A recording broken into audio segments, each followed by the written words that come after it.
Oh, hey, I'm Felix. I'm here at the New Jersey hub, and today we're gonna show you how we clean up our battery acid spills. So we're gonna go over the why behind it. We're gonna go over the root cause on why we received a acid spill. So it could be a few things. It could be we didn't water all the caps correctly.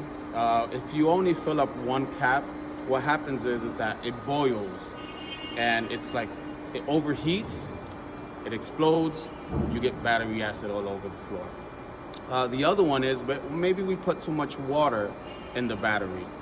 If you put too much water while you're driving, it overspills. That's another reason why we get battery spills. So what we're gonna discuss today is how do we limit the battery spills. All right, so now we have to wait till we get a notification that there's battery spills. Felix, come in. Oh, yeah, yes. Who is this? Felix, this is Lucy. We have battery acid on aisle 33. What a coincidence. Okay, we'll be there in a minute. Can you get some cones to cover it up? Copy that. All right, so we're here at the location. This is our battery spill, all right? Now, before we try to touch it, we don't want to touch it with our hands.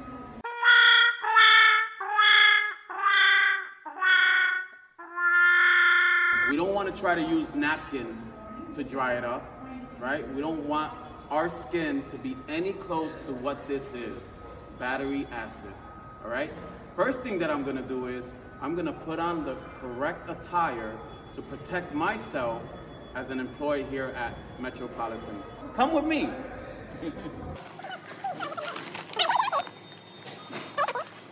This is my cape. No, this is my apron. Put on my apron. What is that, Felix?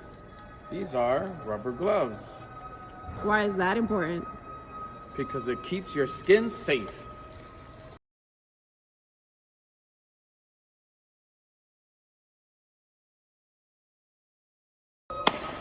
Now that I have my uniform on, everything that I need to protect myself from keeping my skin safe from any burns, right? Again, we don't want to use napkins. We don't want to use our own hands to try to test it out, right? So I put on my uniform, my safety kit to make sure I'm protected. Let's go to the acid.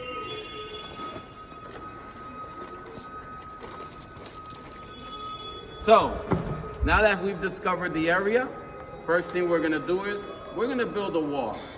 Not the wall of China, give me a second and I'll show you.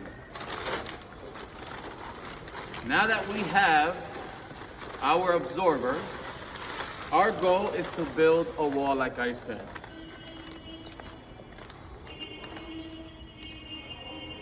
Is there a technique? The goal is to wrap this absorber right around the acid, right? You want to make sure that it doesn't flow over anywhere else. The goal is to stop it, to prevent, right? And that's what we're doing right now.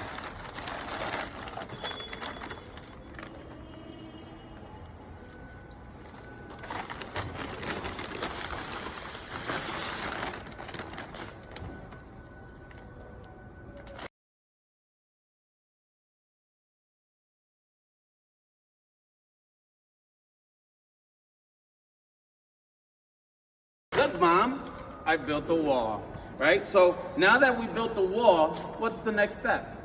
It's pretty simple, right? We're gonna stay in the middle of that wall.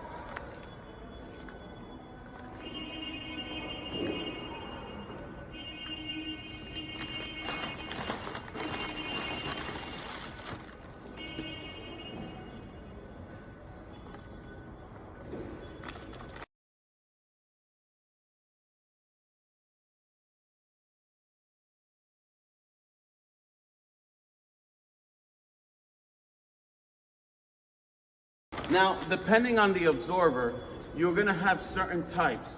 There's absorbers that changes color, which basically tells you that the acid is starting to become soaked up into the dirt, into the sand. Okay, and that's what's happening right now. If you notice, there's certain colors that are changing, like a darker color. And we're gonna wait maybe 5-10 minutes while our absorber does its job. While that happens, our job is to continue to keep everybody safe by putting our cones back into place to make sure everybody is aware that something happened here. Caution. Give me a second, I'll show you. Okay. Sometimes you might need to help it, right? So if you have a blade, we here in New Jersey, we call this a spatula. But if you have a blade, what you want to do is you just want to mix it up a little bit just to help the absorber out a little bit. And all you're going to do is just basically, you're just going to flip it around.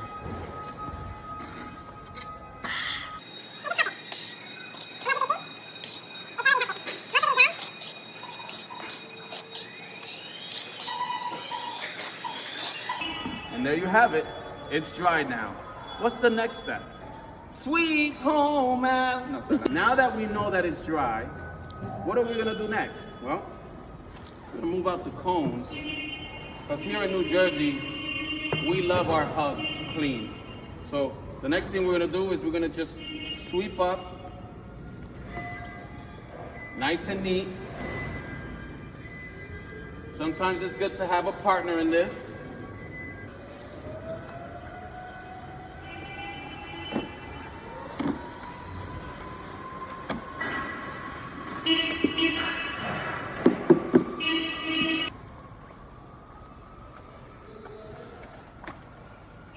Nice and clean.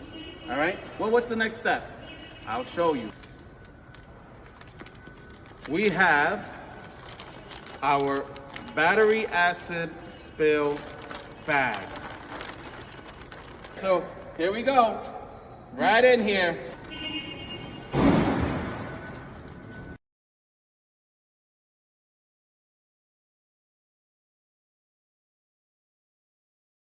All done.